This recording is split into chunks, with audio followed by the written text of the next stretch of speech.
I have made a homemade tripod to hold the camera, so I can now film myself working with both hands. So I'm going to use the opportunity to make a real-time carb conversion removal video.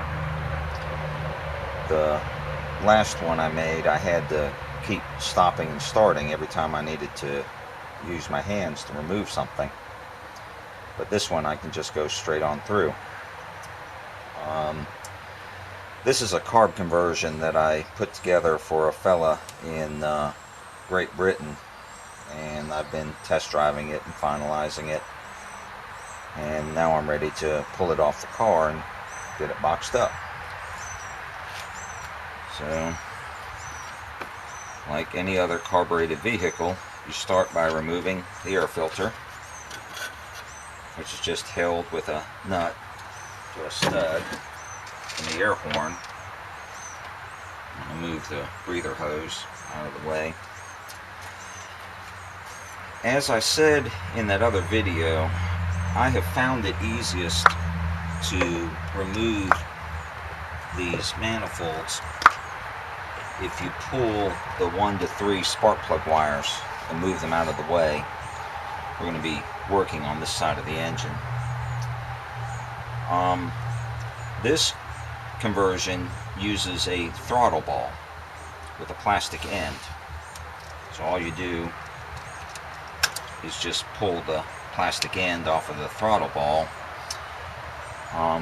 And like I said in the other video, you do not take this assembly apart. You leave it assembled and remove the bracket and the throttle cable end as a complete assembly, which is the same thing that you do with a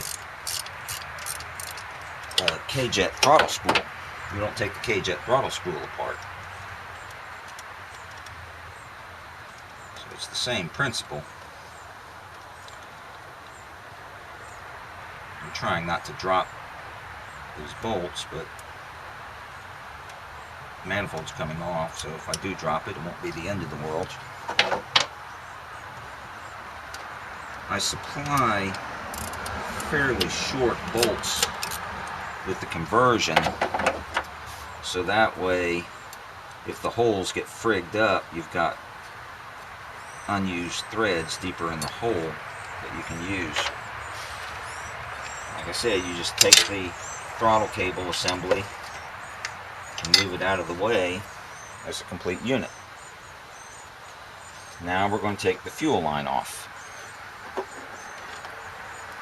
This end here, you hold the filter still with an 11/16 wrench,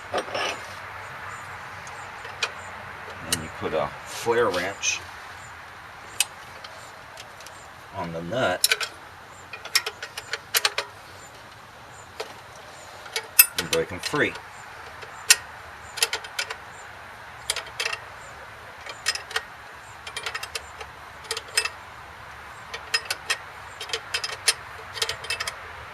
This poor old nut here has been through the war. I used to test drive each owner's fuel line, but now I just have one that I use for me. And then this is a compression fitting in the back, 9/16.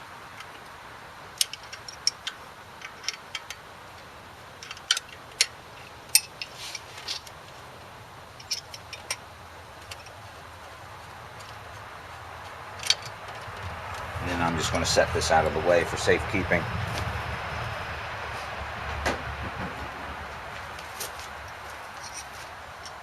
Now we're ready to remove the vacuum lines.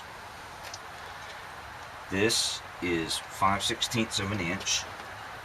They're all different sizes, so you don't have to worry about putting labels on them or anything like that. This is PCV. This is 3/8 of an inch. This is HVAC brake booster.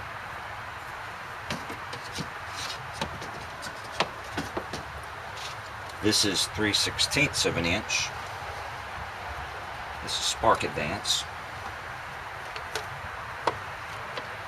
And that's all the vacuum lines. That's it.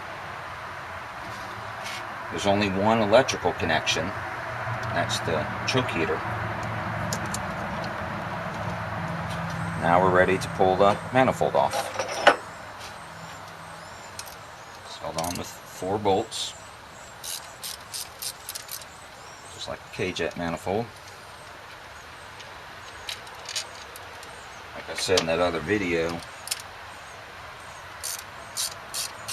a ratcheting wrench makes short work of removing these.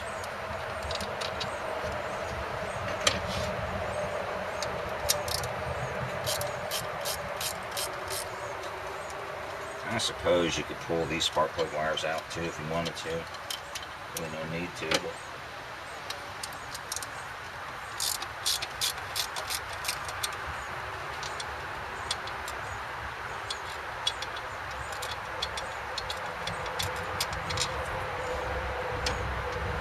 and then you don't take the carburetor off the manifold. You remove the carburetor and the manifold together as a unit. Just lift them straight up.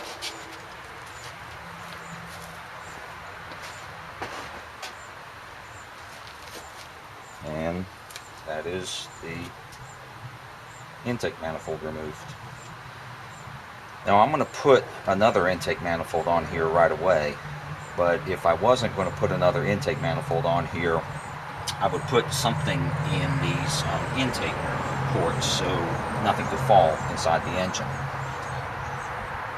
But that is how you remove a carbureted intake manifold.